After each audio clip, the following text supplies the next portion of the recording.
Hello guys out there in Cyberland, this is your girl Naomi for another episode of Lunch Chat. Joining me today on the show is Chef REBEL GLAM, Selena Lael Dodson. She is a chef, an entrepreneur, writer, performer, devoted wife and mother. She was born in New York but raised in Barbados. So let's get right into it. Welcome to the island of Dominica. Thank you. And Hello, Dominica. Is it your first time here? It's my second time here. I was here on a cruise before, so I was here for a couple hours. I did a tour and stuff like that, but this is my first time staying on the island. Tell us about Selena. Okay. Well, actually, I'm working on my new album right now. I have one before called REBEL GLAM, and now this one is called I Am Selena Lael. Because REBEL GLAM is a concept, so I'll explain the name to you, and Selena Lael Dodson is who I actually am.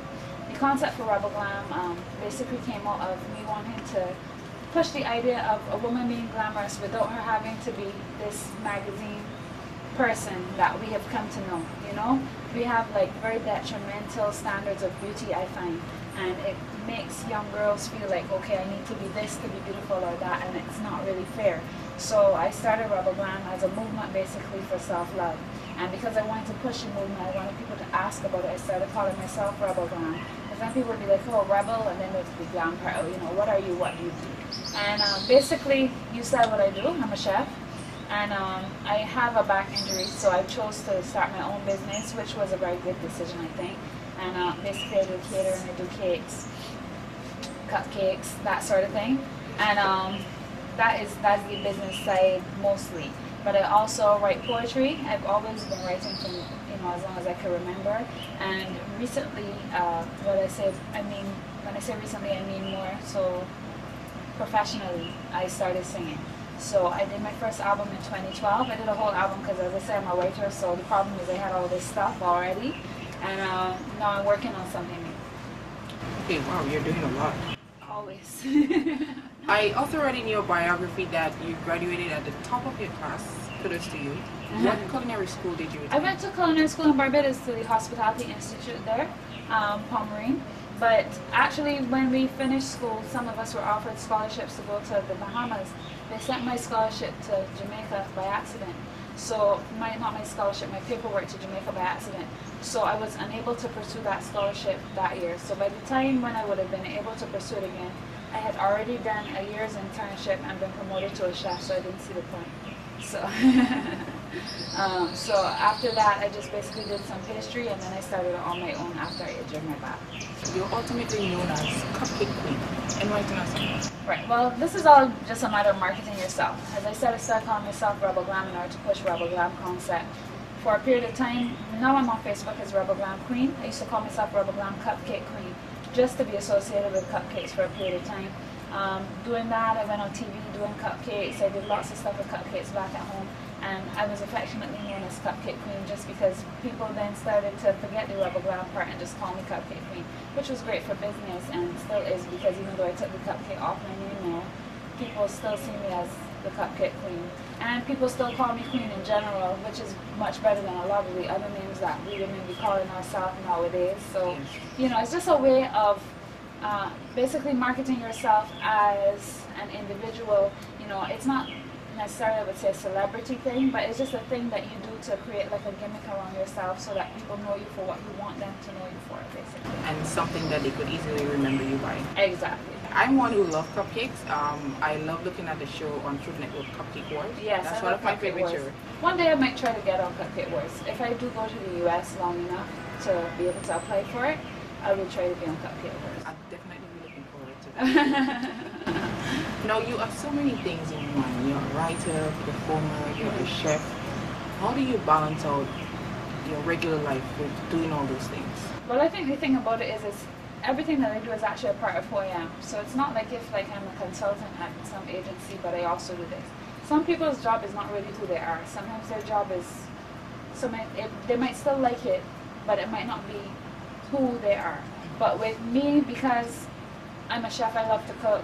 Both of my grandmothers were known for their food, so it's something that, you know, came down to me. My mother always says it skips a generation, but my mom can cook pretty good too. She just can't bake. But like, my dad cooks a lot too. So having that as my foundation, my sister, who's a stylist and is very much way more glamorous than me actually, Shannon, she used to always be, she did mass communication in school. She's a talker, so like she would interview me and I would pretend to cook. This is from a very young age. Like somebody I know who's a talker. Calling any names? So exactly, so like I would be pretending I would be in front of the counter and I'd be making like something I'm allowed to make, like bread, pizza, or you know, just a little thing that kids can make without too much fuss. And she'd be like, have the spoon as a microphone and, oh, what are you cooking today, and blah blah blah. So from a young age, you know, even though I didn't even know it because I haven't gotten into TV yet, except 2 years ago, I was kind of gearing up myself for TV for a long time. And then as far as poetry is concerned, as I said, I've always been writing. Especially I'm an emotional writer. So even when I get people annoying me, sometimes I write a song. So like there was a time when someone wasn't speaking to me and I wrote this song and it actually goes, you ain't talking to me. And people really dig the song, I think, because we've all been through a point in our life where someone's ignoring us and we're still fine, and that's the name of the song, Still Good. So it's like, yeah, you're not talking to me, but you know, life goes on, and I think we can all relate. So for me, art for me is all about being relatable. My food, I don't like to cook things that look too fancy. I like to cook things that are very creative, but I don't like people to feel like I can't do that. You want people to feel engaged enough to try, you know, or to say, oh, she put apples with that, but I don't have apples, so why don't I put golden apple or some other thing that I have that's similar. And I think that's what I basically try to spread with all of my art forms, is a kind of holistic thing. So even though one might be poetry or one might be music, music is like poetry with a melody. And then as far as the food is concerned, I view it the same way. They all go together. Yeah, they all kind of end up coming back together. Do you prefer any of your careers over one? Well, I think honestly, I do love cooking TV-wise, and I do love cooking period, but I think I chose the hardest one, you know, because the truth is that cooking is a lot of hard work, especially catering, especially the fact that then you have clients. I actually had a point in time where I didn't want to cater anymore because I had a really horrible client, and I felt as though, you know, this is what I have to deal with, I don't want to do this. But, you know, catering, I think, because of choosing that one, has made me strong in other elements. I learned how to deal with people. I learned how to assert myself and say what I really want instead of kind of letting people do what they feel like. It's made me a better person, so I'm glad I chose that one. But I would say that as I get older, I definitely want to more pursue the singing and more pursue the poetry seriously. Not just because they're a part of me, but also because I think that the industries, especially for poets and whatnot, you know, it seems like they're so hard to get into. But I've been to things where poet laureates have just come, they read a poem and leave, and they get paid for that. Why can't Caribbean people do that? You know, why is it hard for us to do that and other people in other parts of the world are doing that? And I think it's a classy thing too, because if people understand the value of art, then artists in general get paid more. So all the artists need to come together and make sure not to just be like, oh, there's a hobby, but kind of be a little bit more serious and take the art form serious so they can get paid for it. The same way how a chef is not cooking food for free, poets shouldn't have to go and perform for free, or singers, you know? I agree, I totally agree. You should do something you love and get paid for it. Yeah, yeah. What is your preferred style of cooking? My preferred style? What I call my style of cooking is Caribbean fusion.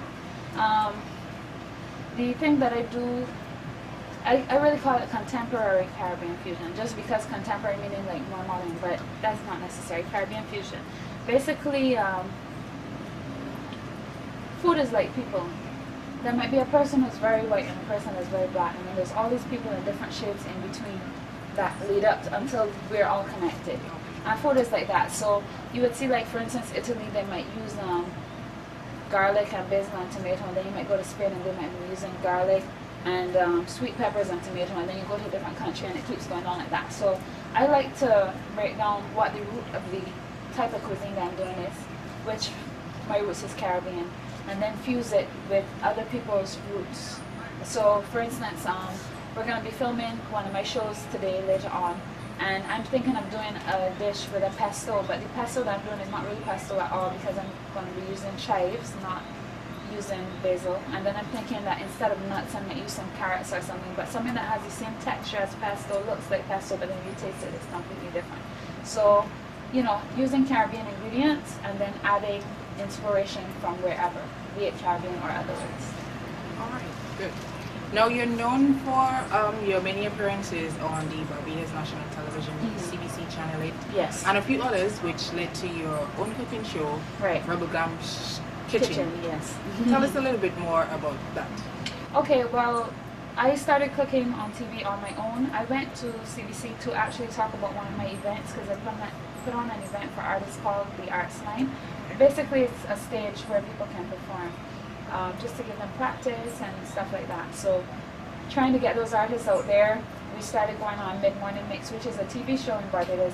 And, you know, those guys have been really kind to us. They allow us to come on once we have interesting new artists coming out. They allow them to come on and perform or just do an interview. So one day I was late when I was going up there, so I brought cupcakes, these Bailey's cheesecake cupcakes. So I gave the cupcake to the, can't remember what you call her real name, her real job title, but something to do with programming. I gave her the cupcake. And she was like, oh, this is really good. Why don't you come back and show us cupcakes instead, because you're always showing us art, but what about food? And, you know, it led to a relationship with that TV show. I ended up cooking on TV for a little while. And then there's Stronghold Entertainment, which in Barbados is looking at doing a channel, a cooking channel. Okay. And because of seeing me there, then they invited me to do cupcakes on one of their shows. I did that, that went well. And I guess, as I said, I've been doing TV my whole life. I'm a TV natural, so it was only natural for, I guess, based on my personality, for me to pursue getting my own show. It was possible to do it at that time, and I'm very thankful to Stronghold Entertainment for that. And basically, we did a show, Rebel Glam's Kitchen, which you can even watch it on YouTube if you want, because all the episodes are up. And basically, I interviewed artists and I cooked. For most of the shows, not all, but for most of them. So we had some poets on there, different types of artists, freestylers, singers, and that's my way of kind of like melding the different things that I do, even though it's not me performing, it's showcasing arts with culinary arts. And the concept of Rebel Glam's Kitchen basically was Recipes for Life, which is the name of my show now. And what I'm really trying to do is to show my cooking style and how people can use it to benefit their whole life. So it's a holistic thing, you know, not just food, but happiness and food. So the program director, she got sold on a cupcake. Yes, yeah. If you can't sell people on a cupcake, give up cooking. Do something else with your time. I'm just kidding. Practice. Okay, now seeing that you have so many different careers, the writing, the poetry, cooking, what would you say to somebody who would want to be in the field, or any one of the fields that you are currently in? Look for the field that you can definitely make money in the quickest first. And in the background, never stop doing the other stuff, because, you know, that's all of who you are. But in the foreground, you get known for something. After you get known for one thing, then you can start to branch off, and people, especially if you're a professional person, people will know what to expect from you. You know, as a person who's been doing this thing, this TV thing and this entrepreneur thing, I would say what happens a lot of times is that people are not professional. People are disrespectful, especially when you're young. People think you don't know what you're doing.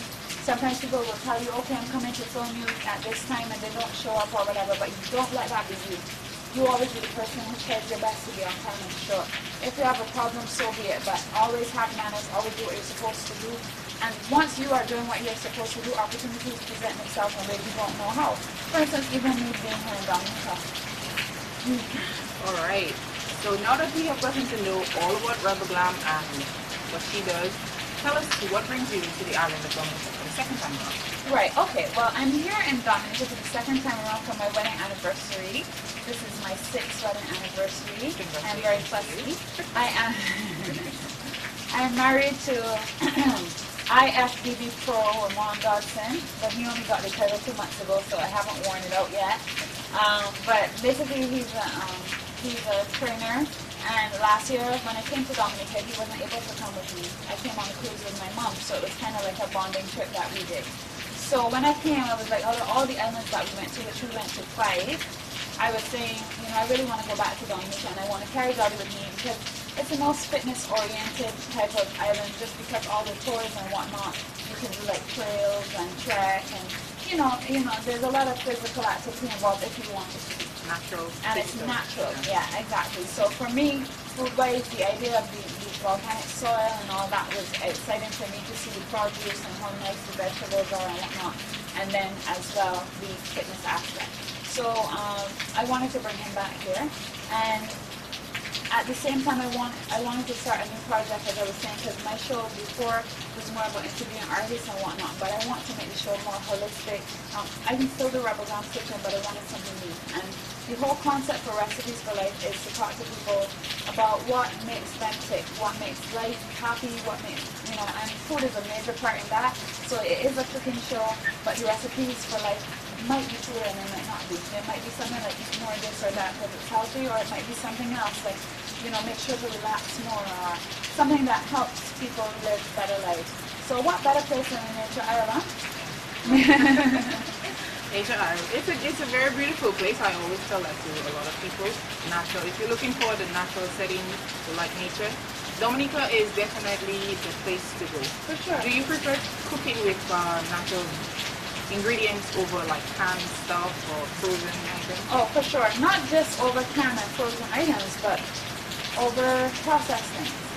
Because you find the biggest problem I think with food is how processed a lot of the food that we consume all the time is. And it's good to have that natural food to give you all your vitamins and everything. And it's way more nutritionally balanced than a food after it's been processed.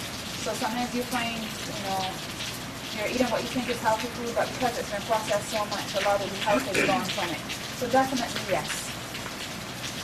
Okay, well, we have come to the end of our show for today. I want to say a big thank you to Selena for taking time out of a busy schedule while she's on island for joining us. Once again, I am Naomi for Let's Chat, and you are on ComeSeeTv. Can you see me now? Hello everyone, this is Rebel Glam and I am on ComeSeeTV. Can you see me now?